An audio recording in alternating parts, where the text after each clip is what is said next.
Si bien no quiero que nos obsesionemos con neuroanatomía, es importante saber qué hay adentro del cerebro porque esas distintas estructuras o regiones van a intervenir en lo que a nosotros nos importa, que son los procesos, las operaciones. ¿Cómo tienen esos nombres las regiones del cerebro? ¿Cómo llegamos a bautizarlas de esa manera? Vamos a rápidamente, en un panorama muy fugaz, entender algunas cuestiones de esas nomenclaturas. Mira, cualquier animal con un encéfalo, ponele un mamífero que camina en 4 patas, tiene en la médula espinal un eje. Y acá lo vemos trazado, ¿sí? Que podría más o menos dividir el cerebro en dos regiones que vamos a llamar de distintas maneras. Particularmente, como el ser humano es un animal con una rareza zoológica extraordinaria y es bípedo, puede además mover el cuello de pie de maneras tales que ese eje va a tener cierto ángulo de amplitud en su movimiento. Y de esa manera van a encontrar, ahí pongo un poquito en gris la imagen para darle protagonismo a las palabras, que algunos nombres de cuestiones que tenemos en el cerebro llevan el nombre de algo ventral. ¿Por qué? Porque algo ventral es asociado al vientre, mientras algo dorsal es algo asociado a la espalda. Entonces, en distintas regiones del cerebro van a ver que se habla de cuestiones ventrales o dorsales. Además, se combinan con otro término, que es lo que está en nuestro rostro, rostral, o lo que está en nuestra parte de atrás, caudal. Por eso en algún momento escucharán corteza prefrontal ventromedial, por ejemplo, ¿no? Es algo que tiene que ver con la corteza prefrontal, acá en la frente, ¿sí?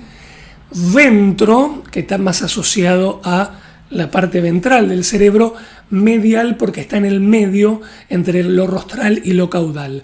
Insisto, no es para marearte, pero es necesario que sepas por qué, de dónde vienen los nombres tan complejos de las regiones del cerebro. Acá divido el cerebro en dos. Entonces podés ver cómo adentro del cerebro hay subestructuras. La cosa no es simple. Bien, pero volvamos al cerebro del lado de afuera. Esto en el neocórtex, la parte frontal justamente, se llama lóbulo frontal. ¿Sí? Qué original. Este lóbulo es el frontal. Mirá, este otro, el que estoy pintando en verde, es el temporal. Tenés la corteza motora primaria justo atrás del lóbulo frontal, que te voy a mostrar. Mira, voy a correr mi imagen un poquito para que veas cómo la corteza motora primaria puede ser interpretada a través de un homúnculo, como los fisiólogos de la conducta desde hace más de un siglo representan, cómo intervienen esas distintas áreas de la corteza motora primaria para mover tu cuerpo, ¿sí? Como estás viendo, acá hay una correlación entre las distintas áreas, ¿sí? Las partes, por ejemplo, del medio tienen que ver con el movimiento de tus extremidades superiores. Hombro, brazo, antebrazo, palma y dedos. Fíjate vos que las partes que estoy enfatizando en rojo acá son las que te llevan a movimientos del aparato de fonación y de masticación. Ahora bien, sigamos adelante, porque en esta corteza cerebral que tenemos, el área contigua, un poquito más atrás de la corteza motora primaria, que interviene en que vos controles los movimientos, es la corteza somatosensorial primaria. Interviene en que vos tengas un sentido de qué está pasando en esa superficie de tu cuerpo. De la misma manera, y también tomando como fuente a un extraordinario libro, Fisiología de la Conducta, de Neil Carlson, puedo mostrarte el homúnculo sensorial, en este caso, en vez del homúnculo motor. Fíjate cómo ya los neuroanatomistas, representando con este homúnculo la inversión de regiones cerebrales y montones de neuronas en procesamiento de lo sensorial, muestran que es más preponderante y relevante sentir en la cara y en las extremidades. Nos da oportunidades de supervivencia por cuestiones del alimento que comemos, de la transacción social con otros primates, que lo somos en la manada primitiva, porque los contactos con la mano y con la cara son importantísimos, y obviamente para sentir lo que tocamos, agarramos para defendernos y no también perecer con cuestiones como ser quemados, pinchados y demás. Imagínate los abrojos y las espinas que se clavarían nuestros antepasados arbóreos, viviendo entre los árboles. Por eso semejante dedicación a esas regiones. Bien, continuando con la descripción de las regiones del cerebro en la corteza, tenemos el área que te pinto en gris, que es el lóbulo parietal. Y finalmente el área que te voy a pintar ahora en naranja, que es el lóbulo occipital. ¿Sí? En esa región occipital se procesa, aunque no lo creas, el sentido primario de la vista. En un rato te lo voy a contar. El cerebelo está ahí abajo. El famoso cerebelo que contribuye a automatizar movimientos. En otro video te lo voy a contar. Ahora bien, específicamente, y acá marqué de un lila más oscuro, está la corteza prefrontal. Y específicamente, como te dije hace un rato, en un naranja más intenso, está la corteza visual primaria. Es decir, que el sentido de la vista, que proviene de los nervios ópticos, cruzan los nervios, el cerebro, desde el frente de tu cara hacia la parte caudal, y ahí se resuelve primariamente tu campo visual. Los impulsos neuronales decodifican lo que entró en tu retina ahí atrás. Contiguas, es decir, al lado, están las áreas de la corteza visual de asociación.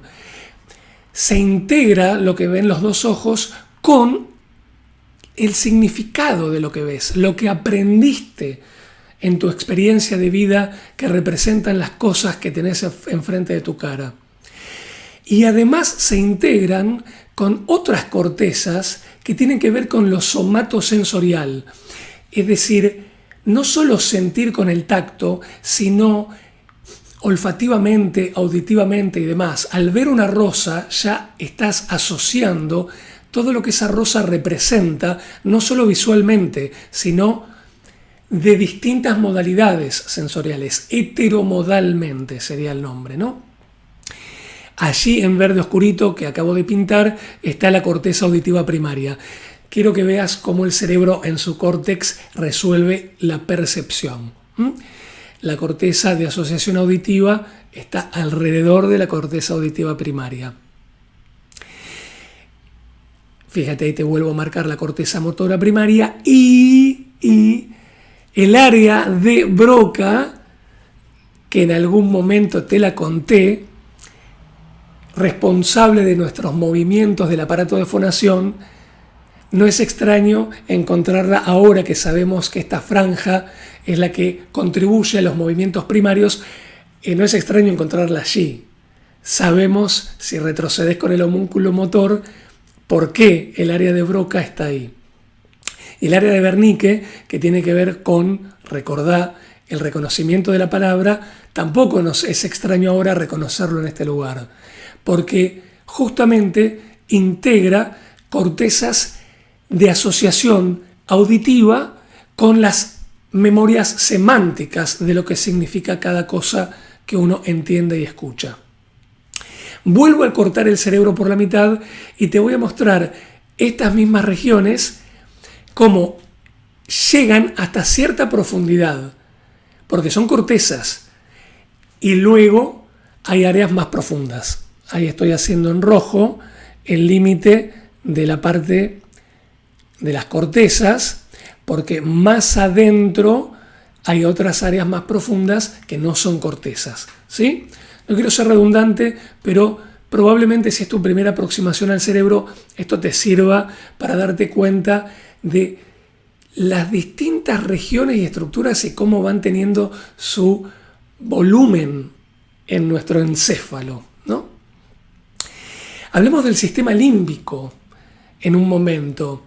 La amígdala, entre otras estructuras del sistema límbico, es muy protagonista en nuestras reacciones emocionales. Contribuye muchísimo a nuestras respuestas emocionales.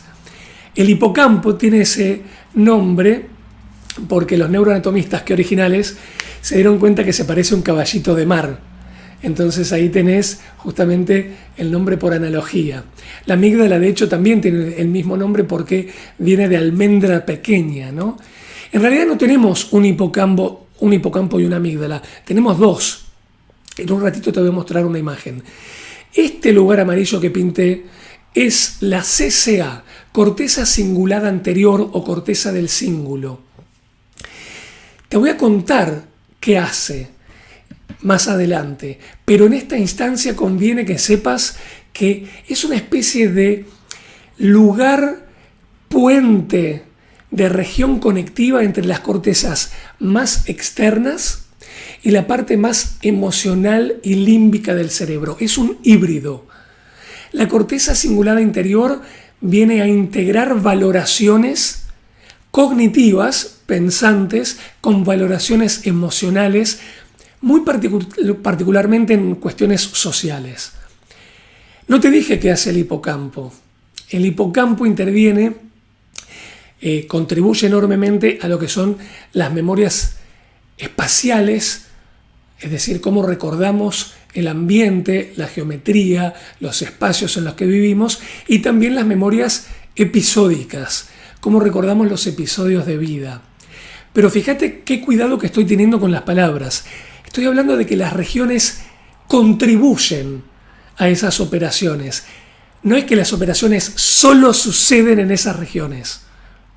Las regiones forman parte de las operaciones, pero esas operaciones, como una evaluación social de si alguien te quiere o no te quiere, o si recordás cómo era el camino entre tu colegio y tu casa, son operaciones que tienen respectivamente a la corteza cingulada anterior o al hipocampo como parte importantísima para que sucedan y tengan lugar en tu mente, pero no terminan solo ahí, no agotan la operación el uso de esos recursos. También usan otras regiones del cerebro. Bien, acá está lo que te prometí, una visión más 3D para que puedas advertir que en el sistema límbico y en qué profundidad están, hay dos amígdalas, dos hipocampos, dos cortezas cinguladas, la izquierda y la derecha, etc. ¿Por qué? Porque hay dos hemisferios cerebrales. No obstante, en la jerga de las neurociencias se habla de una amígdala, un hipocampo, pero no porque queremos llamar la atención de una unidad, sino queremos llamar la atención de lo que la estructura o sendas estructuras hacen y contribuyen a hacer.